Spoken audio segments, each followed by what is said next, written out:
En la fiesta familiar por el cumpleaños de la abuela Gali, que organizaron en el departamento de mi hermano, pasó algo que jamás olvidaré. Su hijo de 14 años, Timur, se acercó a mí con un vaso lleno de Coca-Cola y, sin aviso, me lo volcó encima, directamente en las piernas. La abuela dice que aquí no tienes lugar, gritó, mirándome fijo a los ojos. Todos en la mesa estallaron en carcajadas. Yo, intentando mantener la compostura, sequé la falda con servilletas, forcé una sonrisa y me quedé callada. No dije ni una palabra. Esa misma noche, decidí retirar mi aval de su línea de crédito en el banco. No pasó mucho tiempo antes de que las consecuencias fueran visibles. Al día siguiente, por la mañana, un remolque se llevó el coche de misa. Y justo a las 8 de la mañana, alguien golpeó mi puerta con insistencia. Las fiestas de cumpleaños de la abuela Gali habían dejado de ser algo alegre para convertirse en un espectáculo centrado en un solo actor, su favorito, Timur. Él recibía más atención que la misma abuela, y sus pasteles comprados en el supermercado, juntos, nunca podrían competir con la importancia que él tenía esa tarde. Normalmente yo iba, daba mi regalo, mantenía la charla social mínima obligatoria y me escapaba a la primera oportunidad. Pero esta vez algo me puso en alerta desde que recibí la invitación por teléfono. Svetochka, por favor, tienes que venir, dijo mi mamá con esa voz dulce que siempre logra que uno se sienta culpable. Timur preguntó directamente si yo iba a ir. Solo eso hubiera sido suficiente para que cualquier persona sensata decidiera quedarse en casa. Timur solo mostraba interés en mí cuando planeaba algo para él. La última vez que nos vimos, me pidió a la fuerza una silla gamer y no dejaba de hacer comentarios sobre mis habilidades culinarias. 2 semanas después, contaba a sus amigos del barrio que yo había intentado ser como mamá, pero que había fallado estrepitosamente. Esa era su forma exacta de expresarlo, y lo supe gracias al hijo de mi prima. Cuando le mencioné a Misa, él simplemente se encogió de hombros. Es la adolescencia, está probando límites. Así que no esperaba ningún tipo de bienvenida cálida, pero aún así fui. A pesar de todo, seguía llegando a esas fiestas, porque de alguna manera sentía que debía hacerlo. Al entrar al departamento de 3 habitaciones de mi hermano, lo primero que me golpeó fue el caos absoluto, globos de colores por todas partes. 2 pasteles comprados con rosas de crema que parecían recién salidos de la pastelería, media docena de regalos ya abiertos y desparramados en el suelo.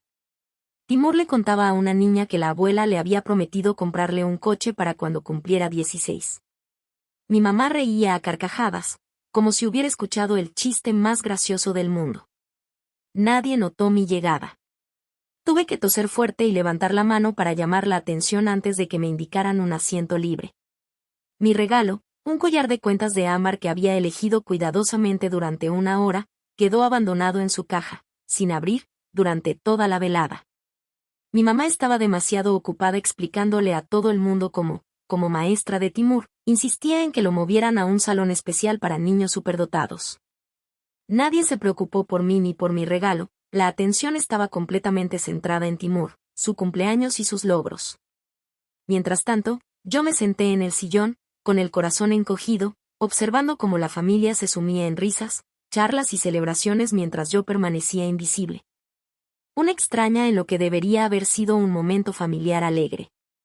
Cada detalle, desde los globos que caían hasta los pasteles intactos y los regalos esparcidos, me recordaba que ese lugar, por más que lo intentara, no era mi lugar.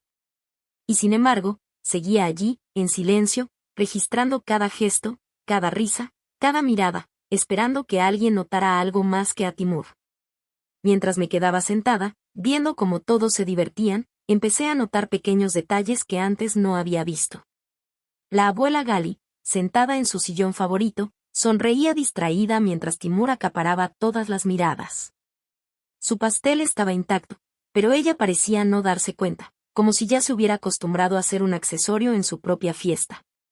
Sus ojos buscaban algo, quizá mi presencia, pero la confusión y el bullicio la mantenían atrapada en un mundo que ya no la incluía.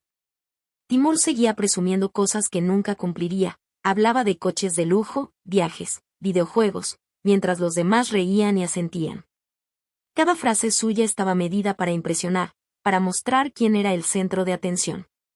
Yo observaba desde mi rincón, pensando en lo irónico que era todo. Era la abuela su cumpleaños, y aún así, nadie parecía recordar eso. Solo importaba Timur y sus logros imaginarios. Intenté acercarme un poco más a la mesa, pero cada vez que lo hacía, alguien me interrumpía con un comentario trivial o con una broma que no entendía. La familia estaba demasiado ocupada en mantener el espectáculo, y yo, a pesar de mi silencio, sentía como la humillación de antes no me dejaba en paz. Cada risa a costa mía era un recordatorio de la manera en que me habían tratado. Decidí levantarme y caminar hacia la cocina, buscando un poco de aire fresco y tal vez algo de consuelo en un rincón apartado. Por el camino, escuché a Timur hablar con entusiasmo a sus amigos sobre cómo su tía intentó hacerse pasar por mamá y cómo supuestamente había fracasado estrepitosamente. Mi corazón se apretó, pero esta vez no dejé que las lágrimas cayeran. En lugar de eso, respiré hondo y pensé en lo absurdo que era todo. Al regresar al salón con un vaso de agua en la mano, noté que mi mamá estaba demasiado ocupada tomando fotos de Timur y sus amigos, asegurándose de que cada sonrisa quedara registrada. Nadie le preguntó cómo me sentía yo, nadie notó mi regalo todavía sin abrir. Pero algo dentro de mí cambió. Ya no estaba ahí para complacer ni para ser parte de su teatro absurdo. Estaba ahí para mí misma, para recordar que mi valor no dependía de sus aplausos ni de sus burlas. Esa noche terminó siendo un espectáculo surrealista. La abuela se fue a su habitación un momento, probablemente confundida y cansada, mientras Timur seguía presumiendo y mi mamá seguía organizando todo. Yo finalmente me levanté, recogí mi regalo intacto y lo guardé en mi bolso. No necesitaba que nadie lo apreciara, porque sabía que lo que realmente contaba no estaba en la atención de los demás, sino en mi propia decisión de mantener mi dignidad. Cuando salí del departamento, respiré profundo y sentí un alivio extraño. Había sobrevivido a la humillación, al caos y al desprecio. La vida continuaba afuera, y yo había recordado algo importante. No necesitaba su aprobación, no necesitaba ser parte de su espectáculo. Y justo cuando cerré la puerta detrás de mí, pensé en el coche de misa, en el banco y en todas las consecuencias que vendrían. Sonreí con satisfacción. Esta vez, la lección no la daban ellos, la daba yo. No era solo que fuera capaz, casi parecía un genio, ¿saben? Pero a mí nadie me preguntaba nada. Nadie preguntaba por mi tienda, que yo había construido con esfuerzo y cariño. Nadie preguntó por la feria benéfica que organicé hace apenas 2 semanas, donde invertí tiempo, dinero y corazón para ayudar a quienes lo necesitaban. Para ellos, yo era un blanco fácil, un espacio vacío al que podían señalar con el dedo, recordándose a sí mismos lo superiores que eran. Me sentaron en la mesa entre 2 completos desconocidos. Uno de ellos tenía en cada mano una lata de cerveza Baltica, y el otro, sin siquiera pedir permiso, me agarró mi tenedor cuando dejó caer el suyo. Yo no dije nada, simplemente dejé que pasara, como solía hacerlo. Durante años había aprendido a soltar muchas cosas, a dejar que el mundo siguiera su curso sin que yo interviniera. Hasta que pasó algo que cambió todo. Timur se levantó de la mesa con un vaso lleno de Coca-Cola. Caminó hacia mí con esa actitud de quien va a lo suyo, como si nada importara. Me miró directamente a los ojos y dijo con voz firme, «La abuela dice que aquí no tienes lugar». Y luego volcó la bebida sobre mis piernas. La Coca-Cola fría y empalagosa se esparció por mi falda, y mis piernas se volvieron pegajosas al instante. Me quedé sentada allí, empapada, mientras todos se reían. Todo el mundo. La mesa entera. Mi mamá se giró hacia una amiga y comentó algo como si todo fuera gracioso. Timur solo decía lo que pensaba, sin filtro. Incluso Misa aplaudió la escena. Yo, mientras tanto, secaba mis rodillas con servilletas de papel y ellos se reían más fuerte aún. Sonreí con calma, sin dramatismo. Como si no me hubiera sentido humillada. Después de todo lo que había vivido, meses en el hospital, días y noches de esperanza y desesperación, sosteniendo a mi hija moribunda en mis brazos, esta travesura infantil con un vaso de Coca-Cola parecía ridícula. Insignificante. Y, paradójicamente, fue eso lo que rompió la última barrera dentro de mí. Porque, aunque sabían por todo lo que había pasado, seguían viéndome como un blanco para burlas. Pero algo en mi interior cambió ese día. No era enojo ni resentimiento. Era una claridad absoluta, cristalina. Ellos nunca quisieron verme de verdad, nunca. Y ahora lo habían dejado tan claro que no podía seguir fingiendo que todo estaba bien. Esperé 5 minutos más, me disculpé como si nada hubiera pasado, me levanté, me dirigí a mi auto, manejé a casa y abrí mi computadora. Hace más de un año, Misa me había suplicado que fuera garante de su línea de crédito para su negocio. Me rogó, presionó, apeló a mi compasión. Mamá se preocupa, el negocio apenas está empezando, decía. Yo había cedido entonces, pensando en ayudar y en mantener la paz. Pero ahora, después de lo de Timur y la humillación de toda la tarde, entendí que ayudarlos ya no significaba protegerlos. Significaba recuperar mi poder, poner límites claros y finalmente dejar de ser la víctima silenciosa de su indiferencia y crueldad. Abrí el documento del banco y vi las cifras, recordando todo lo que había firmado. Mi decisión estaba tomada. Esta vez no habría concesiones, no habría mediaciones. No por ellos, sino por mí. Era hora de que sintieran, de alguna manera, la misma incomodidad y la misma claridad que yo sentía ahora, que no podían jugar con mi dignidad ni con mi paciencia. Que yo ya no era un espacio vacío para sus juegos. Que yo finalmente me estaba poniendo en primer lugar. Al día siguiente, la familia no sabía ni por dónde empezar.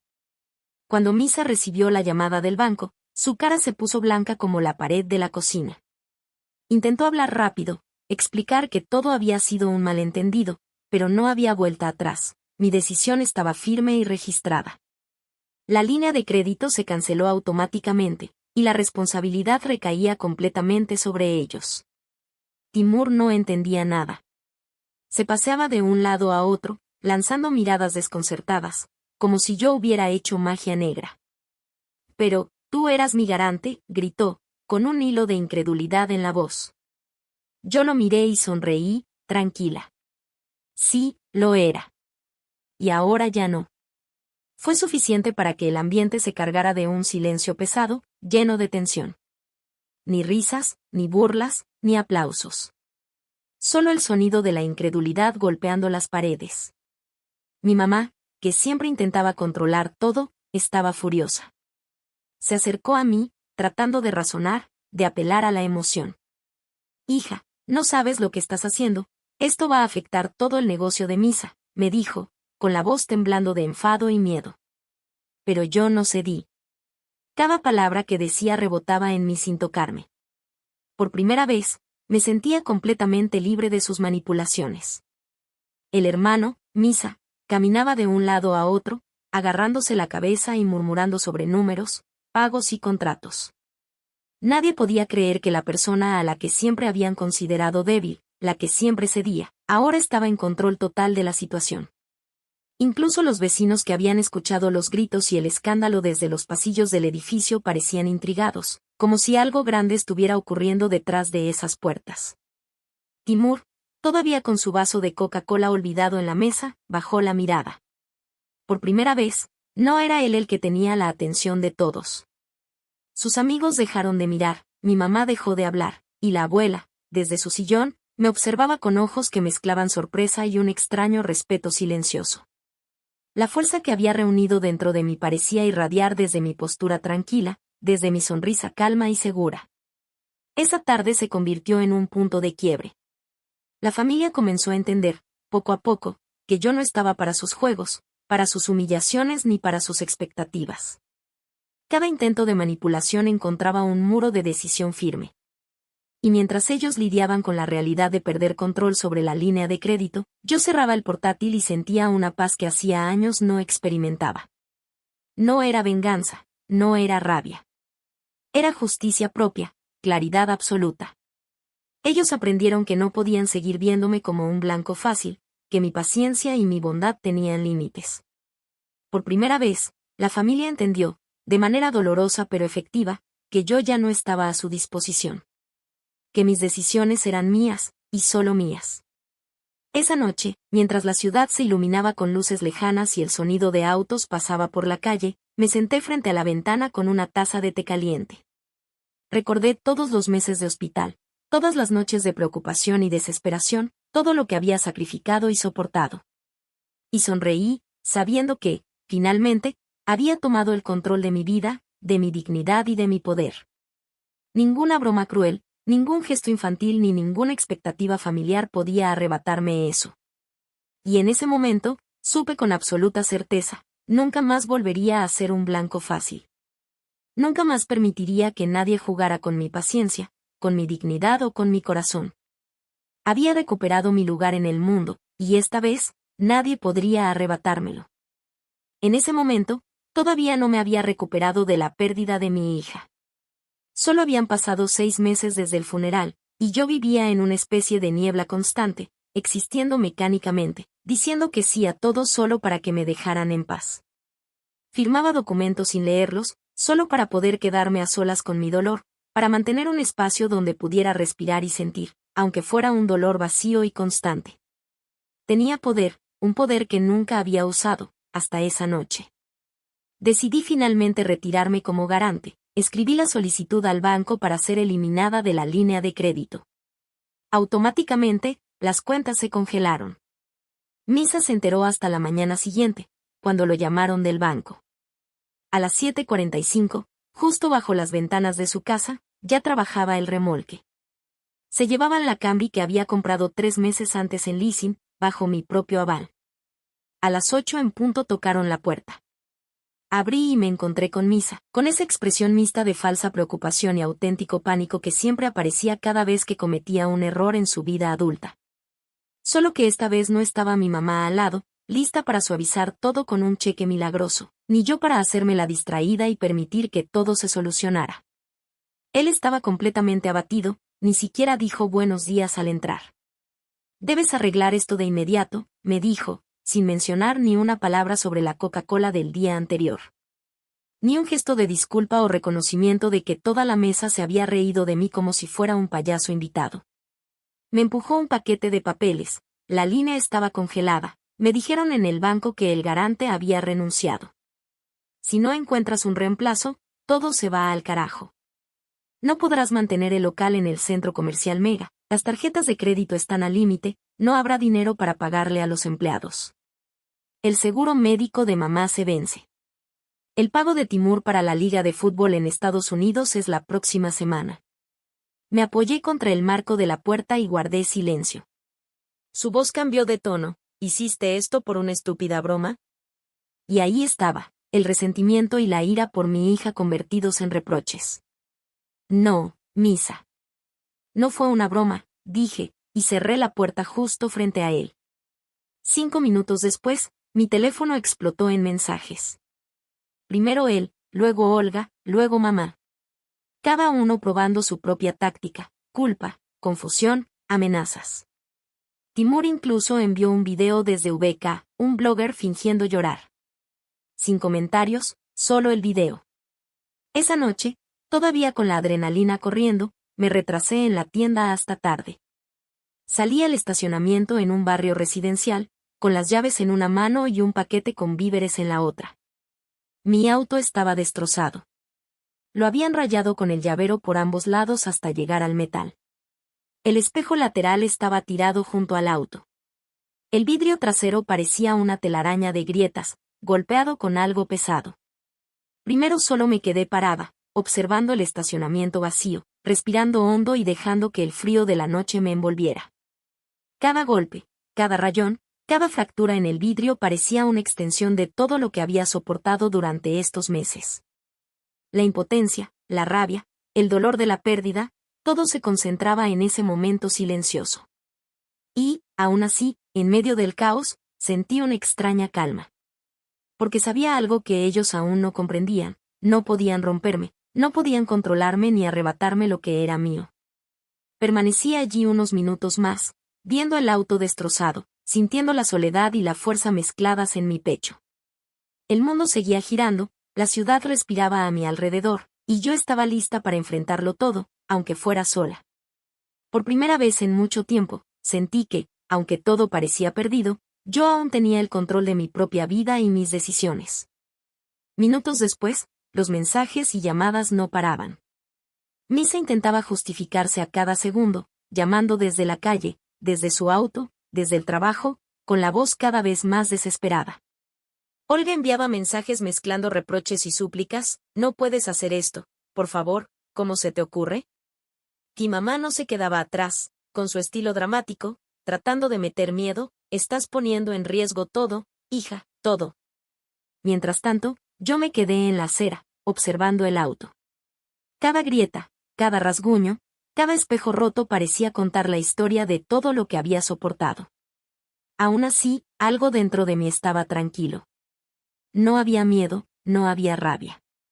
Solo claridad y determinación. Ellos podían gritar, llorar, amenazar, pero no podían tocar mi decisión. De repente, vi a Misa acercarse corriendo por la calle, con el rostro rojo y los puños apretados. No podía creer lo que veía: su auto destruido, su negocio paralizado, su orgullo hecho trizas, todo por una decisión que yo había tomado con calma, sin prisas. Trató de hablar, de suplicar, de negociar, pero yo simplemente crucé los brazos y lo miré. Todo esto es responsabilidad tuya, le dije con voz firme. Yo ya no estoy para salvarlos de sus propios errores. Olga apareció detrás de él, con los ojos llenos de lágrimas y la voz temblando: no seas dura, piensa en mamá, piensa en Timur. Pero yo ya no era parte de sus juegos. Cada intento de manipulación rebotaba en mí como un muro invisible. Cada reproche, cada súplica, se desvanecía mientras yo mantenía la calma absoluta. Timur, por supuesto, estaba histérico. Corría alrededor del auto, señalando los rayones y el vidrio roto, gritando que esto era una broma o que alguien debía pagar. Pero ni su grito ni sus amenazas pudieron quebrarme. Él estaba acostumbrado a controlar todo a su alrededor, a ser el centro de atención, y ahora se enfrentaba a algo que no podía manejar: mi indiferencia absoluta y mi poder real. La escena se volvió surrealista. Misa gritaba, Olga lloraba, Timur saltaba y señalaba, mamá intentaba organizar un plan de emergencia, y yo permanecía allí, firme, con los brazos cruzados y la mirada clara. La noche silenciosa del barrio contrastaba con el caos que ellos habían traído al estacionamiento. Vecinos curiosos asomaban la cabeza, algunos se detenían a observar el escándalo familiar. Nadie podía creer la calma que emanaba de mí en medio de todo ese desastre. Finalmente, después de minutos que parecieron horas, Misa bajó la cabeza, derrotado. Olga dejó de hablar y miró al suelo. Timur dejó de gritar y comenzó a comprender que esta vez las cosas no eran un juego.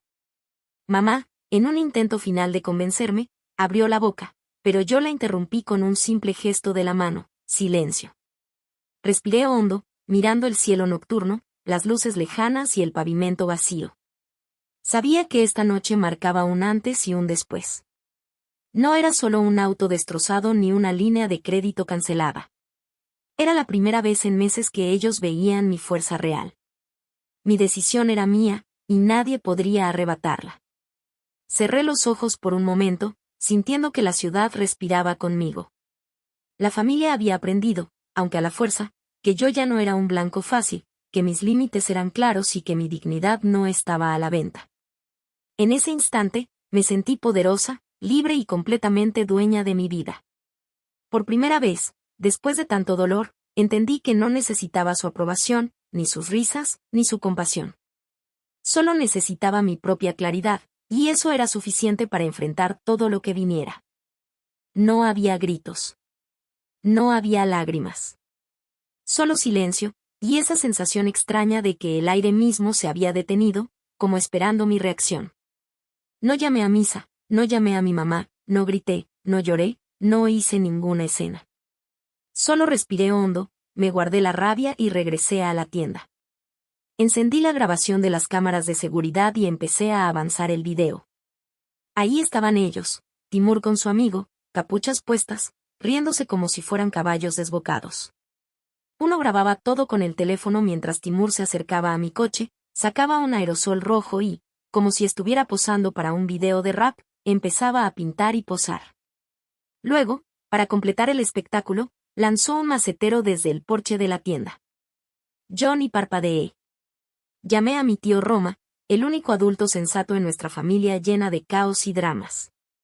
Llegó en menos de media hora, miró el video en silencio y, cuando terminó, se recostó en la silla y dijo, «Llama a la policía». Ya. No hubo discusión. No fui yo quien llamó, él se quedó mientras yo daba mis declaraciones. El oficial resultó ser cortés, pero extremadamente minucioso. La queja contra Timur Mikhailov no era la primera. En la escuela ya había tenido incidentes, daño a la propiedad, entrar en terrenos privados. Hasta ahora, siempre se había salido con la suya. Pero con la evidencia en video, no había escapatoria.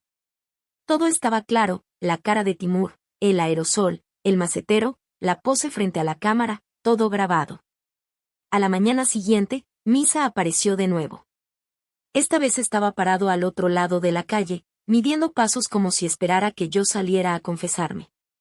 Cuando se dio cuenta de que no lo haría, empezó a gritar. No entendí todo, pero algunas palabras me llegaron.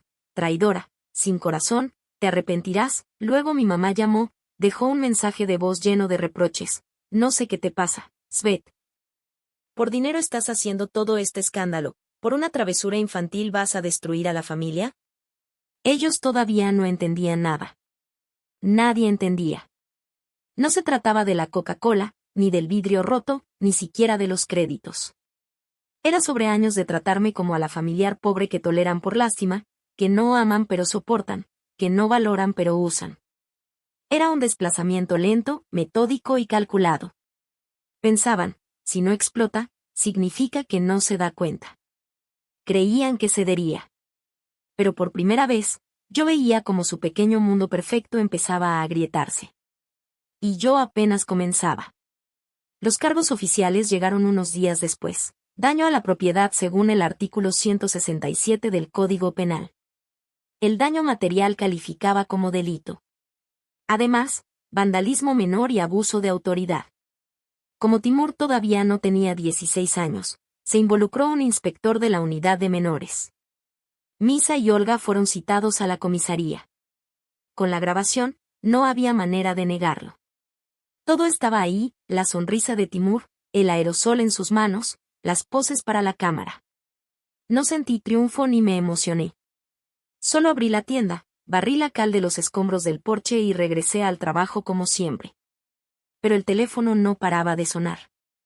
Las clientas llamaban contando que Misa iba por conocidos inventando historias, que yo había falsificado la grabación.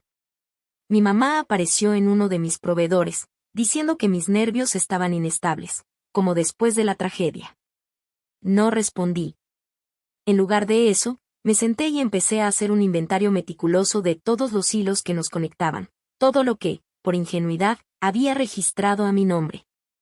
La línea de crédito ya estaba congelada. Luego vino el contrato de subarriendo del local de mi esposa en el Centro Comercial Europeo, donde también figuraba como garante. Después, el servicio de pago para su tienda en línea en Wildberries. Hice la lista completa, paso a paso, sin perder detalle, anotando cada vínculo, cada responsabilidad, cada riesgo. Todo lo que antes había significado control de otro sobre mí, ahora estaba bajo mi mirada y mi gestión. Por primera vez en mucho tiempo, sentí que no había nadie que pudiera manipularme ni usarme. Todo estaba bajo mi control, y eso me daba una sensación de poder y libertad que había estado ausente durante años. A media tarde, los mensajes y llamadas se volvieron insoportables. Misa gritaba por teléfono, su voz llena de desesperación y amenaza, mezclada con súplicas imposibles. Olga escribía, llamaba, dejaba notas en mi buzón, todo con esa mezcla de reproche y miedo. No puedes hacer esto, estás equivocada, Svet. Y mi mamá no se quedaba atrás, queriendo imponer autoridad con su dramatismo habitual. Estás destruyendo a la familia, hija. Mientras tanto, yo permanecía sentada en mi escritorio, revisando cuidadosamente la lista de todas las responsabilidades que alguna vez firmé a nombre de otros. Cada contrato, cada aval, cada enlace financiero estaba bajo mi control ahora. Por primera vez en años, nadie podía tocarme ni obligarme a ceder. Todo lo que antes me había hecho vulnerable se había convertido en mi herramienta de poder. Al caer la tarde, Misa decidió aparecer en persona. Llegó al frente de la tienda, caminando nervioso, midiendo los pasos como si pensara que iba a intimidarme. Su cara mostraba miedo, frustración y una incredulidad que no se podía fingir. Intentó gritarme, amenazarme, hacerme sentir culpable, pero todo rebotaba contra mi silencio. Sus palabras se perdían en el aire, mientras yo lo observaba con calma absoluta. Olga y mamá no tardaron en aparecer también. Olga intentaba razonar con lágrimas en los ojos, mientras mamá intentaba manipular con palabras suaves mezcladas con miedo. Pero esta vez no funcionó. Cada intento de control, cada palabra de manipulación, cada amenaza, se encontraba con un muro invisible. Yo estaba firme, clara y segura. Timur apareció también, con su arrogancia habitual, creyendo que podía asustarme con su actitud desafiante. Se acercó al estacionamiento, mirando los coches, recordando el desastre que había causado. Pero esta vez no había miedo en mí, solo una fría determinación. Sus intentos de provocarme fracasaron. Cada gesto suyo parecía ridículo frente a mi calma inquebrantable. Al final, uno a uno, ellos comenzaron a darse cuenta de lo que estaba pasando. Misa bajó la cabeza, derrotado. Olga dejó de hablar y comenzó a comprender que sus amenazas no tenían efecto. Mi mamá se quedó muda por primera vez, sin poder organizar un plan para arreglar todo. Y Timur, viendo que su mundo de privilegios se desmoronaba, comprendió que esta vez no habría indulgencia ni perdón. Esa noche, mientras ellos discutían y murmuraban entre ellos, yo cerré la puerta de la tienda, respiré hondo y me senté en el escritorio. Observé mis contratos, mis listas, mis decisiones, y por primera vez en mucho tiempo sentí un poder absoluto y sereno. No era venganza, no era rabia.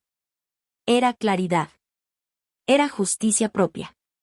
Sabía que este era solo el comienzo. Ellos habían aprendido, de manera dura y definitiva, que yo no era un blanco fácil, que mis límites eran firmes y que mi vida ya no estaba bajo su control. Nada de lo que dijeran, hicieran o amenazaran podía cambiar eso.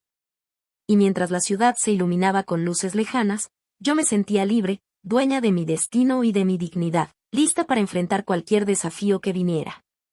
Porque por primera vez, después de años de dolor, manipulación y humillaciones, entendí algo fundamental: nadie podía tocar lo que realmente era mío.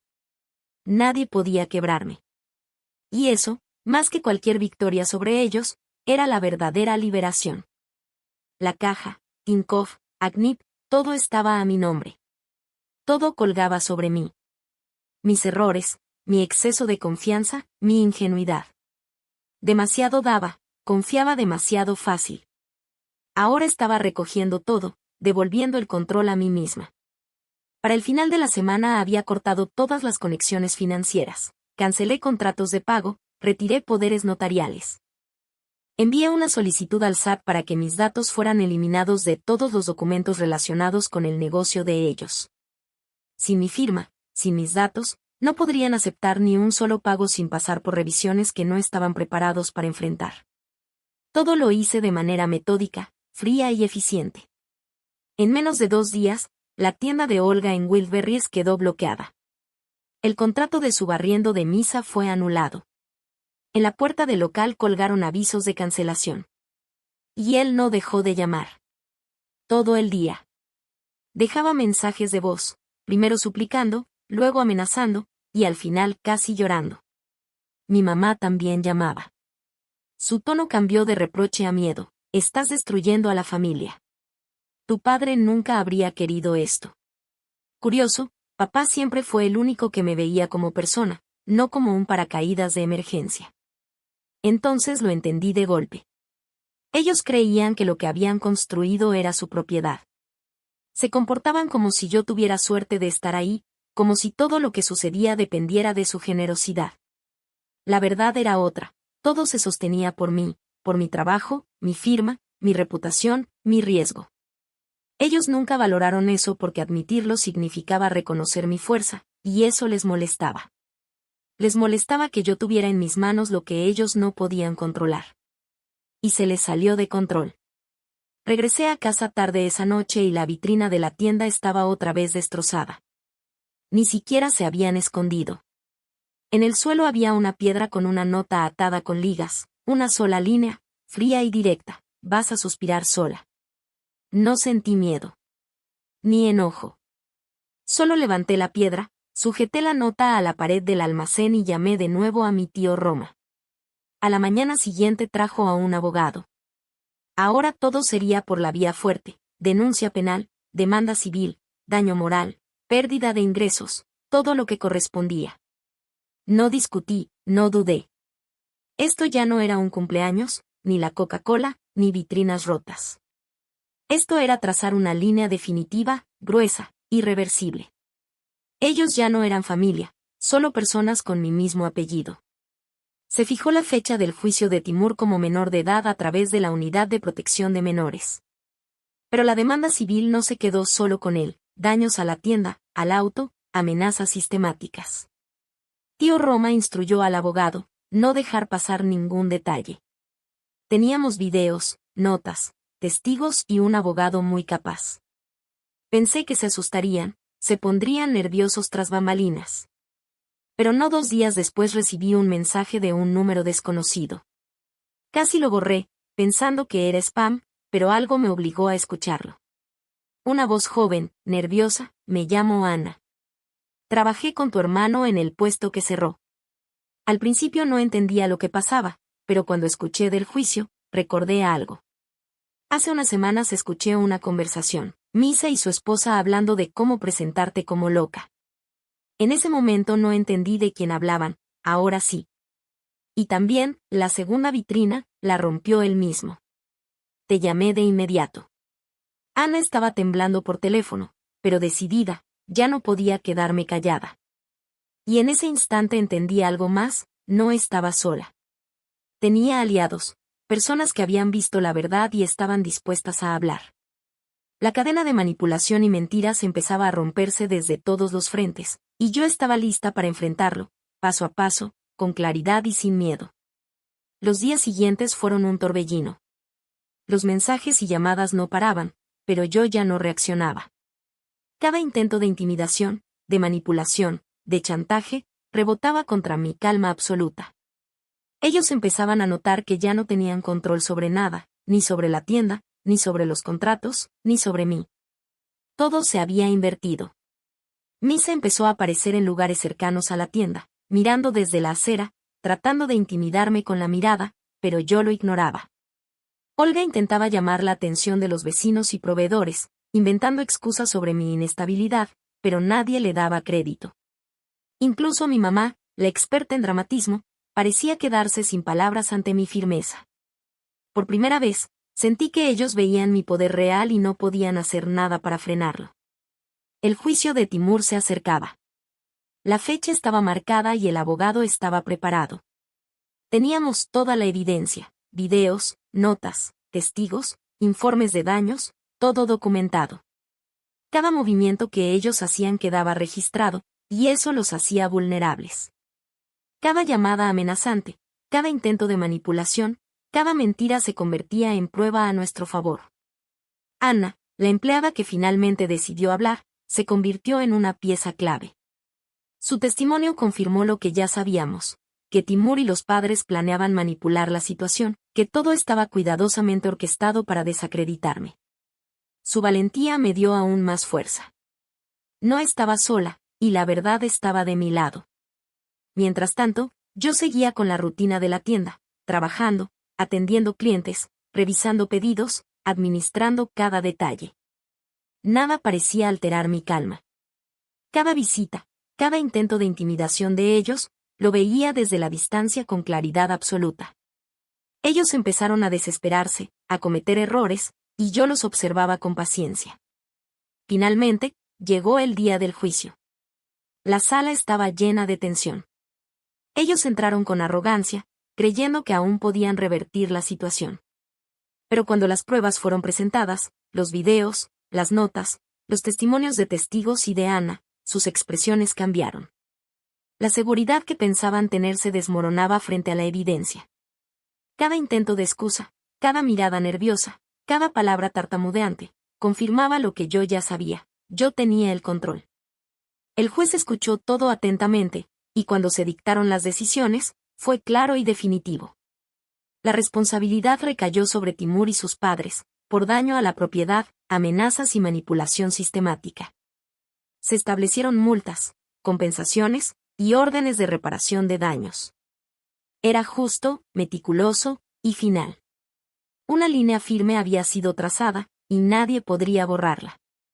Al salir del juzgado, sentí una mezcla de alivio y fuerza. No había celebración, no había arrogancia, solo claridad absoluta. Ellos entendieron que ya no podían tocarme, ni controlarme, ni manipularme. Cada paso que dieron para intentar intimidarme solo los dejó más expuestos, más vulnerables. Y yo sabía que, aunque la familia ya no existía en términos de apoyo o cariño, yo había ganado algo mucho más valioso, mi libertad, mi dignidad y el control total sobre mi vida. Todo lo que habían intentado destruir, lo había transformado en fuerza, y esa fuerza ahora era mía, inquebrantable, definitiva. Tenía toda la conversación en el mensajero, capturas de pantalla, pruebas claras. Él me pedía comprar pintura, luego tenía que reportarle. Yo le pasé los contactos del abogado, y ella se los envió de inmediato. Esa misma noche, otra mujer se comunicó conmigo. Había ayudado a Olga con la tienda en línea y había visto facturas falsas a mi nombre para proveedores. Estaban hechas como si yo fuera copropietaria. Con mi nombre, hicieron contratos, pidieron prórrogas de pago, e incluso tramitaron devoluciones diciendo que algún producto llegó defectuoso. Todo eso se lo envié a mi tío Roma a primera hora de la mañana. Lo que empezó como una simple travesura se convirtió en un caso criminal serio: fraude, falsificación, uso ilegal de datos personales. El abogado añadió rápidamente los cargos a la demanda en unas pocas horas. Ellos no estaban preparados para esto. Creí que se detendrían, que se disculparían, que al menos callarían. Claro, demasiado tarde para eso. Esa noche, escuché ruido bajo mis ventanas. Revisé la cámara del portero automático desde el celular. Ahí estaban Misa, Olga y mamá frente a la tienda, inmóviles, mirando la vitrina como si esperaran algo. De repente, Misa sacó su teléfono y empezó un en vivo en Contacte.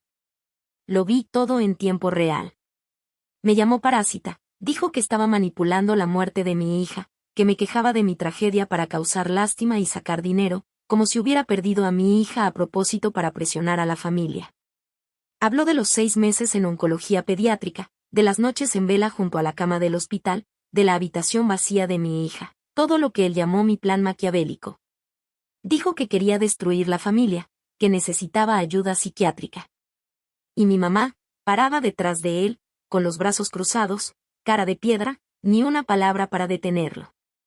No sabían que yo los observaba desde el apartamento arriba de la tienda. No perdí la calma, no corrí a enfrentarlos. Solo llamé al 112 y envié el enlace del en vivo a mi abogado. El stream lo eliminaron en 1 hora, pero alguien alcanzó a grabarlo y lo filtró en un grupo local. El título: Drama familiar en Marino. Disputa de negocios en vivo. Al día siguiente, la tienda se llenó de gente, desconocidos, clientes habituales, curiosos. Preguntaban si estaba todo bien, algunos solo compraban algo y decían: ánimo. Yo solo trabajo, mientras todo explotaba detrás. 2 días después, Misa y Olga recibieron una citación ampliada: fraude, difamación, resarcimiento de daños, todo completo. Su abogado intentó negociar: podemos arreglarlo amistosamente si no llevas esto públicamente. Ni respondí. Que hablara mi abogado. No entendieron nada. Esto no era venganza, no era justicia personal, era supervivencia. Y la chispa no la encendí yo. El juicio se programó para jueves a las 9 de la mañana. La noche anterior casi no dormí. No por nervios, sino por ganas de poner punto final, mostrar la verdad y cortar de raíz todo vínculo con ellos. Llegué temprano al juzgado. Mi tío Roma ya esperaba en la entrada del distrito de Korosovsky, tomando café de un vaso de cartón como si fuéramos a resolver un pleito menor del vecindario. Solo me dijo: concéntrate. Respiré hondo. Sabía que dentro de esa sala no solo se dirimirían los daños materiales, sino que finalmente se pondría en evidencia quién había estado manipulando, mintiendo y abusando de mi buena fe durante años. Esta era mi oportunidad de cerrar todo, de terminar con la mentira, y de recuperar la paz que me habían intentado arrebatar. El día del juicio llegó con un cielo gris que parecía reflejar la tensión que yo sentía por dentro. Al entrar a la sala, vi a Misa, Olga y mamá sentados del otro lado, con esa mezcla de incredulidad y miedo que nunca antes les había visto. Timur estaba con ellos, tratando de aparentar seguridad, pero su postura delataba nerviosismo. Mi tío Roma estaba a mi lado, tranquilo, tomando notas y revisando los documentos que habíamos preparado durante semanas. El abogado me dio una mirada rápida, como diciendo, todo está bajo control. Y lo estaba. Yo también lo estaba. Por primera vez en años, tenía el control total. La sesión comenzó y, uno a uno, presentamos las pruebas. Primero los videos, el vandalismo, las amenazas, la manipulación. Luego las notas, los testimonios de Ana y la otra mujer que había trabajado con Olga, y finalmente los documentos legales, contratos falsificados, facturas fraudulentas, uso indebido de mis datos. Cada evidencia caía como un martillo, golpe tras golpe, dejando en evidencia no solo sus acciones, sino la impunidad con la que habían actuado durante años. Cuando mi abogado presentó el caso civil, los rostros de ellos se transformaron. Misa intentó interrumpir, pero fue cortado por el juez. Olga intentó culpar a otros, pero los testigos y las pruebas eran irrefutables. Incluso mi mamá, que siempre buscaba manipular la situación con lágrimas y reproches, estaba muda. Por primera vez, su estrategia de intimidación no funcionaba. Timur, el supuesto favorito de todos, se veía derrotado. Sus intentos de arrogancia y desafío se desmoronaban con cada palabra que se decía en la sala. Cada amenaza que había lanzado, cada intento de desacreditarme, se volvía contra él y contra los demás. Era increíble ver cómo su mundo de privilegios y manipulación se deshacía ante mis ojos. Al final, el juez dictó sentencia. La responsabilidad cayó sobre ellos, Misa y Olga, por fraude y daño a la propiedad, Timur, como menor, sancionado por vandalismo y amenazas, órdenes de reparación de daños, compensaciones y medidas legales estrictas. La sala quedó en silencio. Yo respiré profundo, calmada. No era venganza, no era orgullo, era justicia. Cuando salimos del juzgado, los curiosos y clientes que habían seguido la historia en redes nos miraban. Algunos me felicitaban, otros solo asentían, comprendiendo que algo grande había cambiado. Yo sabía que a partir de ese momento, nada de lo que ellos intentaran me afectaría de nuevo. Esa noche regresé a la tienda. Barrí la suciedad del porche, revisé los estantes, pero todo se sentía diferente. Había una claridad, una paz interna que no había tenido en años. Ellos ya no tenían poder sobre mí. Ni sobre mi negocio, ni sobre mi reputación, ni sobre mi vida. Por primera vez, sentí la verdadera libertad, no dependía de su aprobación, no temía sus ataques, no necesitaba su reconocimiento. Todo lo que habían intentado destruir, lo había convertido en fuerza, y esa fuerza ahora era mía, completa, inquebrantable y definitiva. Cerré la puerta de la tienda, miré la ciudad iluminada y sonreí. Este era mi momento. Ellos eran solo un capítulo del pasado, y yo estaba lista para escribir el resto de mi historia sin miedo, con claridad y control total sobre mi vida. La familia ya no existía, lo que quedaba era mi libertad, y eso era todo lo que necesitaba. Me extendieron una copia de los documentos que el abogado había presentado la noche anterior. La versión final de la demanda con todos los anexos, 7 tomos completos de pruebas. Misa entró a la sala con la corbata arrugada, encorvado, con los ojos rojos y marcados de cansancio y estrés. Olga Semenila iba detrás, murmurando algo para sí misma mientras miraba el teléfono, claramente intentando abstraerse de lo que estaba pasando. Se sentaron 2 filas adelante de nosotros y ni una sola vez voltearon a mirar. Mi mamá no apareció. Más tarde supe que les dijo a los vecinos que su salud no se lo permitía, que los nervios la tenían destrozada.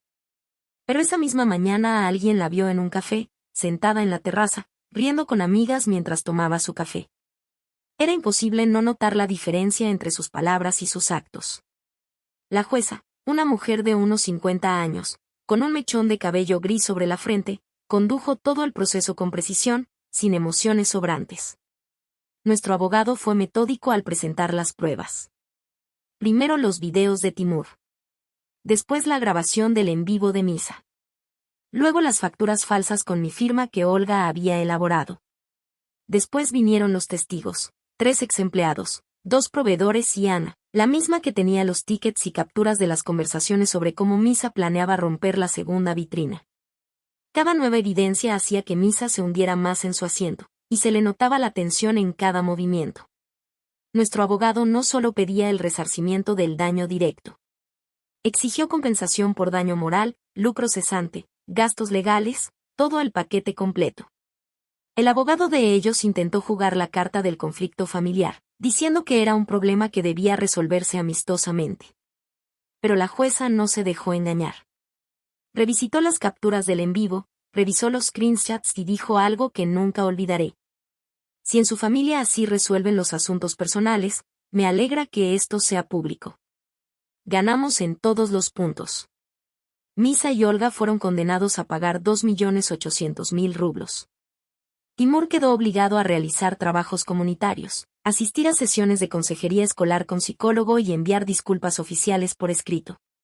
El correo con la carta llegó una semana después, escrita con un cuidado excesivo, claramente revisada y demasiado formal. No respondí.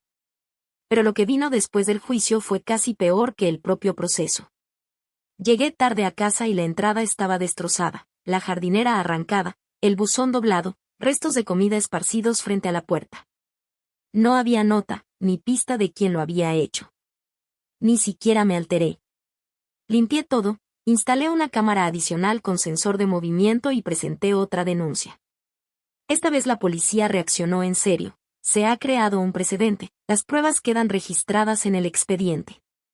Unos días después, mi primo, uno de los pocos que había mantenido neutralidad, me envió un mensaje. Estuvo en una reunión familiar de parientes lejanos y alguien mencionó mi nombre. Contó lo que decían sobre mí, rumores, comentarios, críticas. Pero yo ya no me importaba. Nada de eso me afectaba. Lo que antes me habría herido o confundido, ahora era solo ruido de fondo. Era claro que, aunque no todos los familiares lo aceptaran, yo había trazado la línea definitiva. Nada ni nadie podía tocar lo que había reconstruido, mi reputación, mi seguridad, mi negocio y, sobre todo, mi paz. Cada intento de intimidación se volvía inútil ante mi firmeza. Cada movimiento que ellos hacían quedaba registrado, documentado y protegido por la ley. Todo el caos que intentaban crear solo reforzaba mi control sobre mi vida. Días después, la tensión aumentó. Misa y Olga empezaron a desaparecer de la escena pública, pero no sin dejar señales de desesperación. Mensajes, llamadas, correos electrónicos llenos de amenazas veladas, intentos de soborno y hasta intimidación directa. Todo en vano. Cada movimiento que hacían era rastreable y documentado. Incluso empezaron a cometer errores por la presión, y eso jugó completamente a mi favor. Timur, que antes se sentía invencible, comenzó a mostrar signos claros de miedo. La escuela lo llamó por los trabajos comunitarios y las sesiones con el psicólogo, y sus amigos ya no querían saber nada de él. Cada intento de desafiar las reglas o de actuar como si nada hubiera pasado terminaba en advertencias formales y en más problemas legales. Por primera vez en su vida, la autoridad no era negociable, y él lo estaba descubriendo demasiado tarde. En la tienda, los clientes y vecinos empezaron a notar cambios. Llegaban y me felicitaban, me contaban que habían oído la historia en el barrio, en redes sociales, y que admiraban cómo había manejado todo con calma y firmeza. Incluso algunos que antes dudaban de mí, empezaron a reconocer mi autoridad y profesionalismo. La reputación que tantos años había construido se volvió aún más fuerte, y esta vez nadie podía cuestionarla. Un día, recibí noticias de que Ana y la otra mujer habían dado testimonio adicional ante la policía y el fiscal, confirmando todo lo que ya sabíamos: planes de fraude, manipulaciones, intentos de desacreditarme y hasta coacción sobre proveedores. Cada palabra, cada detalle, dejaba a Misa y Olga más acorralados. La familia finalmente empezó a darse cuenta de que no podían controlar nada. Ni la tienda, ni el dinero, ni mi vida. El punto culminante llegó cuando se programaron las audiencias finales. Mi abogado había preparado un resumen impecable de todo: pruebas físicas, digitales, testimonios, documentos legales. Cada vez que entraba a la sala, sentía una claridad absoluta. Nada de rabia, nada de venganza, solo certeza. sabía que todo terminaría a mi favor. El día de la sentencia definitiva, la jueza leyó cada punto con precisión. Misa y Olga fueron condenados a pagar no solo los daños materiales, sino también el resarcimiento por daño moral y pérdidas comerciales. Timur recibió su sanción de forma oficial, trabajos comunitarios, asesoría psicológica y carta de disculpas. Fue un golpe definitivo para ellos, y un alivio absoluto para mí. Cuando salí del juzgado, la ciudad parecía diferente. Cada paso que daba se sentía más ligero, cada respiración más profunda. Ya no había miedo, ni control, ni chantaje. Todo lo que había sufrido se convirtió en fuerza y claridad. La familia ya no tenía poder sobre mí, y no necesitaba su reconocimiento ni su aprobación. Lo construí con mis propias manos, y ahora todo estaba protegido, sólido, definitivo. Esa noche cerré la tienda con una calma que hacía años no sentía. Observé la calle iluminada, escuché el silencio que ya no era amenazante, sino liberador. Todo estaba en su lugar, y yo también. La historia había terminado, no con venganza, no con drama, sino con justicia, control y libertad absoluta. Mi mamá decía que me había convertido en una mujer fría, rencorosa, que aprovechaba la desgracia para sacar provecho. Misa aseguraba que todavía no había terminado conmigo, que yo no le había respondido un mensaje. Lo ignoré, pero hice captura de pantalla y la guardé. Y fue entonces cuando entendí algo que me dio una calma que no sentía desde hacía años. Ellos se estaban desmoronando. Mientras yo me fortalecía, ellos se venían abajo. El negocio funcionaba como nunca. Lanzamos una línea de productos hechos por artesanos locales, joyería artesanal, cerámica, cosmética natural. Negocié con un proveedor regional de productos orgánicos y las ventas se duplicaron en un mes. Amplié el personal, renté un espacio extra como bodega. El trabajo era mucho, sí, pero ya no pesaba. Se sentía merecido. Me aseguré de que las personas correctas supieran de los logros. No todos. Solo quienes realmente habían estado ahí, quienes llamaron en los cumpleaños, quienes asistieron al funeral de mi hija sin que nadie los convenciera. Quienes simplemente se sentaron a mi lado sin lanzar frases trilladas de consuelo como todo pasa por algo o Dios se lleva a los mejores. Esos pocos entendían que, a veces, solo estar cerca, sin consejos ni presión, era suficiente. Compartí logros con discreción, la expansión de la tienda, la publicación en la revista de Lobo y Cuartal, la nominación al Premio Empresaria del Año por la Cámara de Comercio. Lo decía como un hecho, sin jactancia, sabiendo que ellos escuchaban y que eso los irritaba. Durante años me habían inculcado que sin su aprobación, sin su apoyo, sin su apellido, yo no podía lograr nada. Ahora estaban fuera, y lo peor para ellos era que a mí todo me iba de maravilla. Pasaron varios meses. La tienda prosperaba y ya no tenía que mirar por encima del hombro. Las cámaras funcionaban, las cerraduras eran más seguras, pero lo que realmente cambió fue la tensión, la alerta constante. Desaparecieron. Todo estaba tranquilo, como si al despertar, finalmente se hubiera apagado el ruido en mi cabeza. Misa no había dado señales desde el juicio. Olga me eliminó de todas sus redes sociales. Timur desapareció de internet, no sé si cerró sus cuentas o simplemente las puso en privado. Su silencio no era arrepentimiento, era estrategia. Mi mamá tampoco llamó ni una vez. Todo lo que llegaba sobre ellos eran rumores indirectos. Mi primo mayor contaba lo que escuchaba por terceros. Misa intentó abrir un negocio nuevo, pero nadie quiso ser su aval, la reputación estaba dañada, silenciosamente pero de manera efectiva. Los proveedores pedían pagos por adelantado, los arrendadores exigían garantías triples. Estaban atrapados. Todo el daño que me hicieron les volvía ahora en contra, reputación, finanzas, relaciones. Y lo mejor de todo, nunca bajé al barro. Todo fue legal, metódico. Cada documento, cada solicitud, cada revocación de aval dentro de mis derechos. Ellos intentaban lanzarme mierda, yo solo la canalizaba a través de los procesos correctos. Cada vez que el caso llegaba a la jueza, era impecable, limpio, sin emociones, solo hechos. Pero hubo un momento inesperado, extraño y extrañamente emotivo que marcó el cierre final. Fue un domingo. La tienda estaba cerrada porque estábamos recogiendo después de un evento privado, una feria de emprendedoras.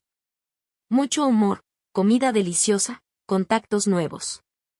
Mientras una de las vendedoras barría el piso, notó algo. Una mujer se había quedado observando, revisó las grabaciones de la cámara y se quedó quieta frente a la pantalla, fascinada. Tal vez admirando lo que habíamos logrado.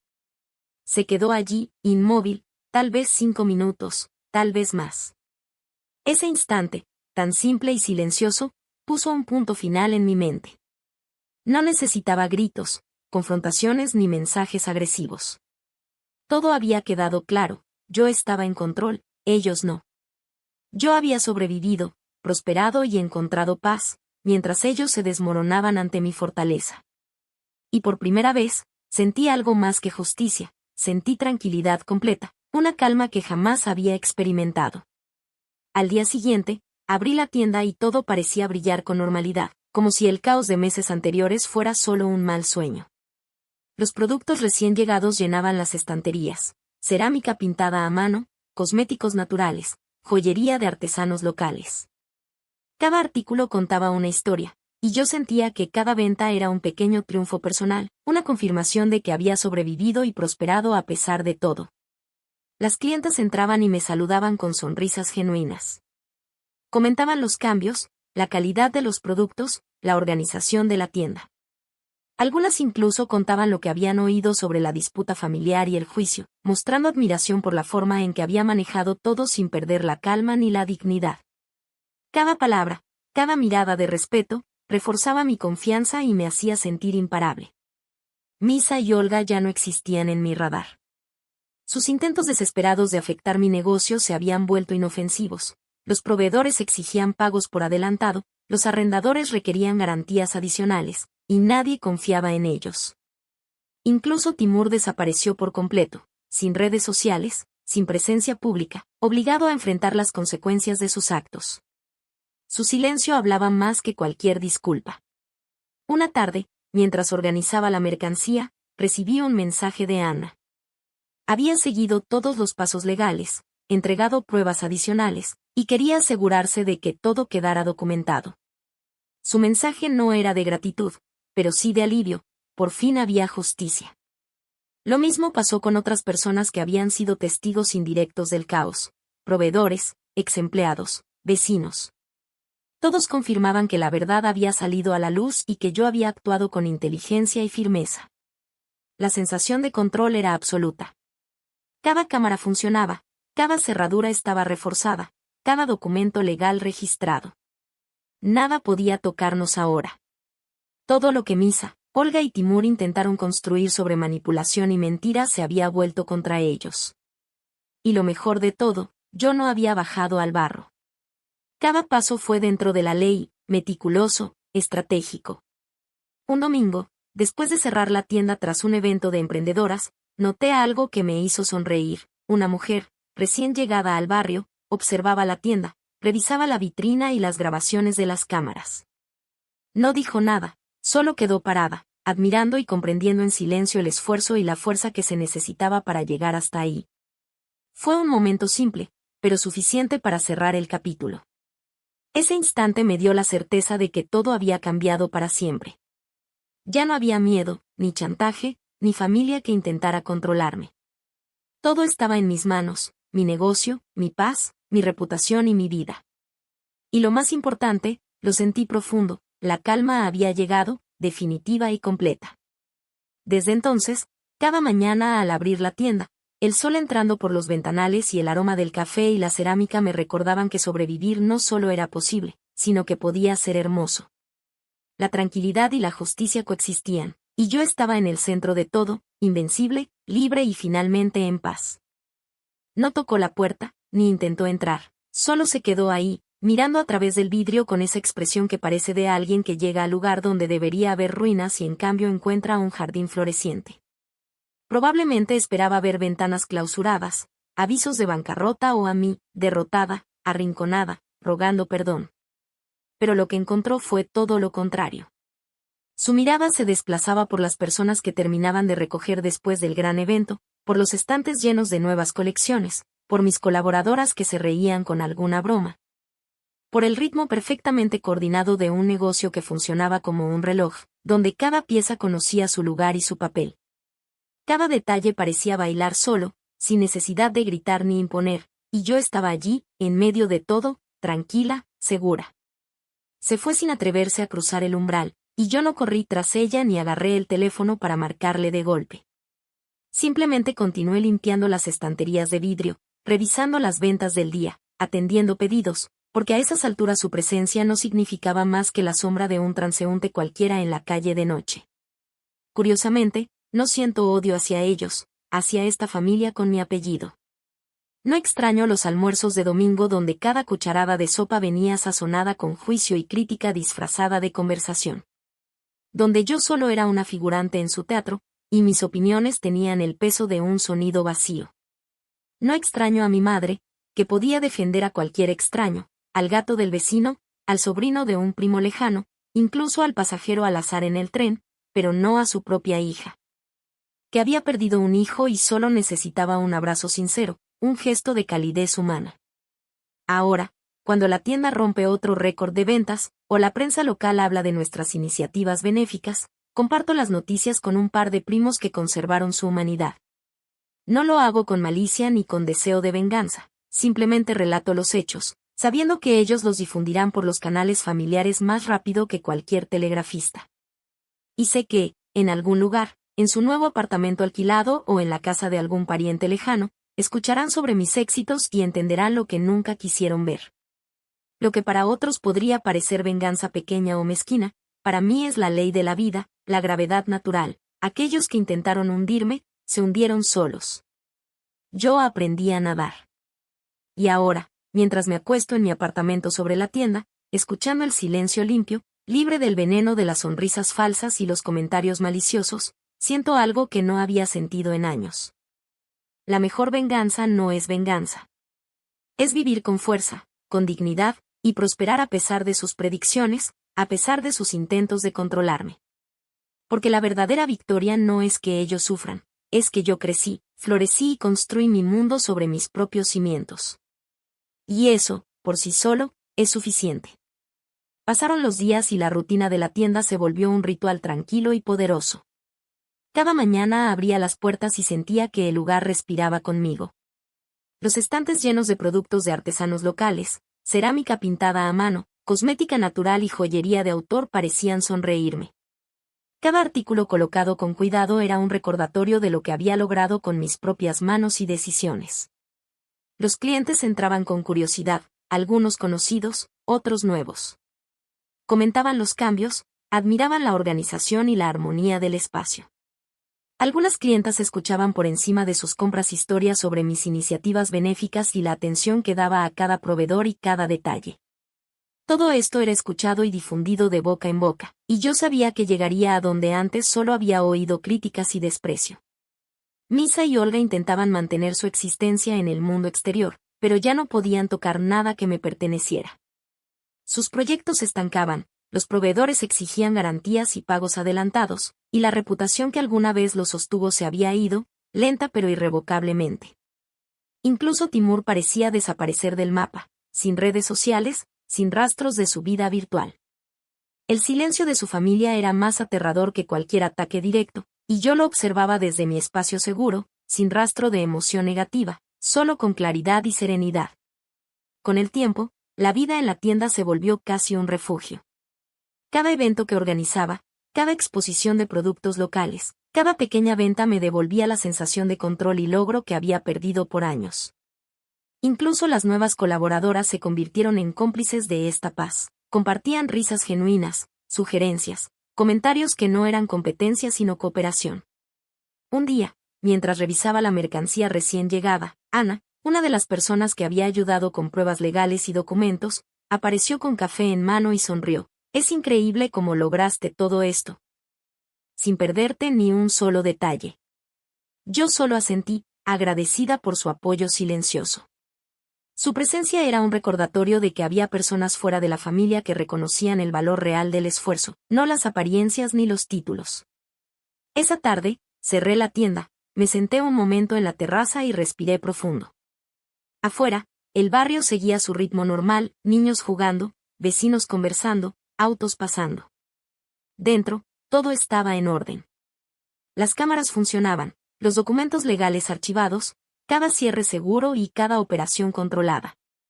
Había un sentido de victoria silenciosa que no necesitaba aplausos ni gritos, era una paz conquistada con paciencia y claridad. Por primera vez en años, me sentí completamente libre. Libre de expectativas falsas, de manipulaciones, de la presión de aparentar algo que no era. Libre de la sombra de la familia que alguna vez me hizo sentir pequeña y vulnerable. Y lo mejor, había construido un mundo propio, sólido, lleno de respeto, éxito y humanidad, donde cada paso, cada decisión, cada sonrisa, era únicamente mío. Ahora, cuando cierro los ojos por la noche en mi apartamento sobre la tienda, escuchando el silencio intacto, sin veneno ni resentimiento, sé algo con certeza absoluta: la mejor venganza no es destruir al otro, ni hacerles pagar. La verdadera victoria es levantarte, reconstruir tu vida, florecer donde otros esperaban ruinas, y vivir cada día con fuerza, dignidad y alegría. Esa es la recompensa más grande, y la que nadie podrá quitarme jamás.